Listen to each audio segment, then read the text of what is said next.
अस्सलामुअलैकुम। Welcome to conflict card रात।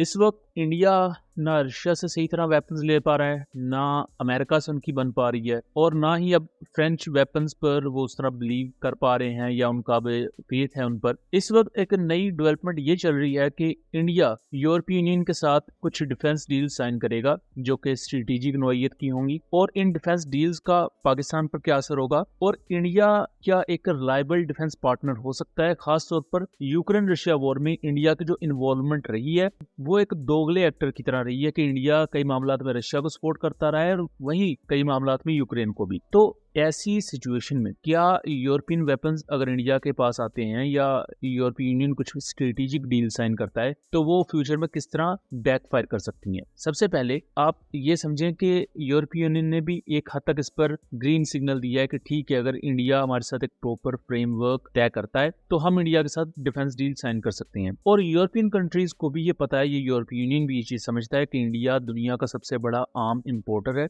जो सबसे ज्यादा वेपन्स खरीदता है। कई बिलियंस ऑफ डॉलर्स सिर्फ वेपन्स खरीदने पर इंडिया लगाता है। सो इतना बड़ा चंक अगर किसी मुल्क के पास भी आता हुआ नजर आ रहा है, किसी एंटिटी के पास आता हुआ नजर आ रहा है, तो वो तो उस अपॉर्चुनिटी को ग्रैब करने का सोचेंगे। लेकिन यही हमें यह भी समझना होगा कि रिसेंटली जो ग्रीनलैंड का एक मामला बना हुआ है जिसकी वजह से यूरोपियन कंट्रीज खफा हैं अमेरिका से भी, और अमेरिका ने दूसरी तरफ इंडिया पर भी टैरिफ्स और सैंक्शंस लगाई हुई हैं। तो ऐसे में यूरोपीय यूनियन इंडिया को एक अपॉर्चुनिटी के तौर पर देख रहा है और इंडिया यूरोपीय यूनियन को। लेकिन इंडिया एक ट्रस्टवर्दी डिफेंस के डोमेन में पार्टनर नहीं है। उसकी रीजंस हैं क्यों नहीं है। यहाँ तक कि आप देख लें कि फ्रांस यूरोपीय यूनियन का हिस्सा है, लेकिन फ्रांस ने जो अपने राफेल एयरक्राफ्ट दिए इंडिया को, उसका सोर्स कोड फ्रांस ने नहीं दिया। और इवन इंडिया अब 114 राफेल फ्रांस से लेने जा रहा है, लेकिन अभी भी चीज ऑलमोस्ट फ्रांस की तरफ से कंफर्म कर दी गई है कि सोर्स कोड जो मिशन कंप्यूटर सिस्टम का कंप्लीट एक्सेस होता है, ओवरऑल ये सोर्स कोड का ही आगे एक सब सिस्टम या उसी का ही पार्ट है, उसमें complete access on board systems का वो इंडिया को नहीं दिया जाएगा। इवन इंडिया ने अगर उसमें अपग्रेड करवानी है, कंप्लीट ओवरऑल करनी है, उसके लिए इंडिया को फ्रांस की मदद चाहिए होगी। सो फ्रांस कभी भी all and all technology India को नहीं देगा, वरना फ्रांस का इतने सालों का जो एक्सपीरियंस है राफेल पर लगाया वो किसी काम का नहीं रहेगा। और यही वजह है कि यूरोपियन कंट्रीज या यूरोपीय यूनियन अगर ये ट्रेड डील्स करता भी है तो किस हद तक हैंडलिंग इंडिया को मिलेगी वो भी क्वेश्चनेबल रहेगा। इसके साथ साथ यूरोपीय यूनियन अगर इंडिया के साथ डिफेंस डील साइन करेगा तो पाकिस्तान के मामलात को भी इसे बैलेंस करना पड़ेगा, बिकॉज पाकिस्तान की भी यूरोपीय यूनियन के साथ एक बहुत बड़े पैमाने पर ट्रेड डील्स होती हैं। पाकिस्तान के भी यूरोपीय यूनियन के साथ अच्छे ताल्लुकात हैं, एज वेल एज इंडिया के भी अच्छे ताल्लुकात हैं। लेकिन इस दौरान अब जो मैं पहले बात कर रहा था कि इंडिया एक डिफेंस के डोमेन में ट्रस्टवर्दी पार्टनर क्यों नहीं है, और यही वजह है कि फ्रांस ने भी जो टेक्नोलॉजी का फ्लो है उसमें रिस्ट्रिक्शंस लगाई हैं कि हर चीज इंडिया को उठाकर नहीं दे देनी। उसमें अब ये चीज समझे कि मल्टीपल केसेस इस वक्त रिपोर्ट हो चुकी हैं जिसमें इंडियन कुछ फॉर्मर सोल्जर्स प्लस कुछ इंडियन नेशनल्स वो रशियन आर्मी का हिस्सा बन चुके हैं और वो यूक्रेन के खिलाफ लड़ रहे हैं। और यूक्रेन की सपोर्ट में पूरा यूरोप है और उसी यूरोप के साथ इंडिया डिफेंस डील्स भी चाहता है। और यूरोपियन साइड पर इस चीज को बहुत क्रिटिकली इवेल्युएट भी किया जाता है कि मल्टीपल इंडियन नेशनल्स, इवन जिसमें फॉर्मर सोल्जर्स भी हैं इंडियन आर्मी के, वो